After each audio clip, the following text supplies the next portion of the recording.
Hello Nintendo, Wii here, welcome to episode 29 of Retro Gamer Week. This morning I watched a new video from Metal Jesus Rocks, and that was his Super Famicom Hidden Gems. And one of the games that he mentioned I have right here, this is Psycho Dream. So let's have a look at this in a bit more detail.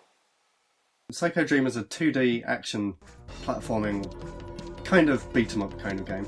It plays very similarly to another game that I've done a video of called Valis 3 for the SNES.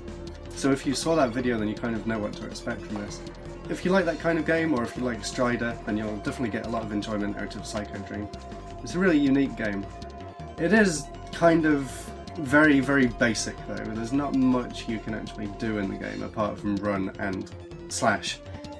You get a gun at some points, you get the sword at other points, there's two different characters to play as. There's a guy called Ryu, and there's a girl called Maria.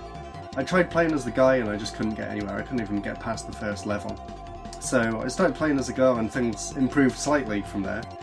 As you're playing through the levels, there's enemies coming from all over the place. They come down out of the sky, they come out of the walls, they come out of the floor. It's just non-stop action all the way through.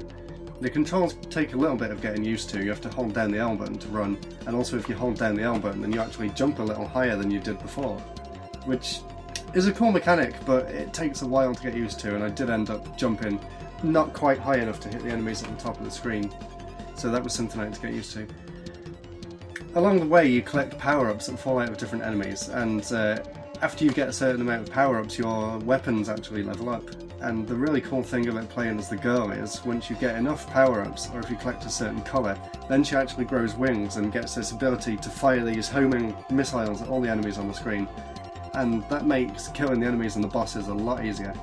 But also it makes the game a bit more tedious to play. There's this one bit in level 2 or 3 where you're going up in an elevator, and literally I just stood there for the entire game shooting my homing missiles at all these enemies on this lift.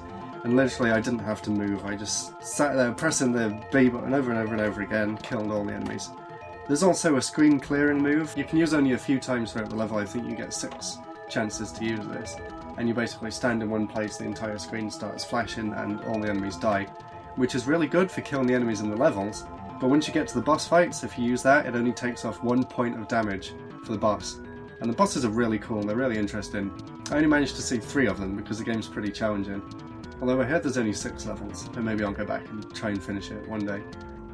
The name of the game is Psycho Dream, and you can definitely tell from this that it's pretty psychedelic. There's a lot of crazy stuff going on.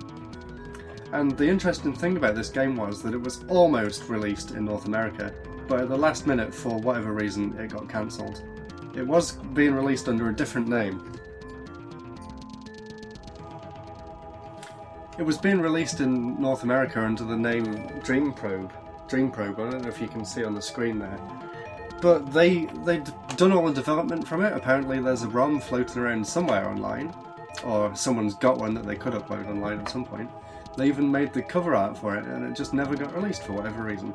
So this is a really unique hidden gem from Japan that if any of you are fans of action games, you really should go and check it out, because it's not the best game ever, but it's a pretty interesting game, and one that could very easily have become a popular game for the SNES if only it had been released elsewhere in the world. So thanks for watching episode 29 of Retro Gamer Week. This has been Nintendo Wii. Don't forget to comment, subscribe and give me a thumbs up, and I'll see you in episode 30 next week. Goodbye.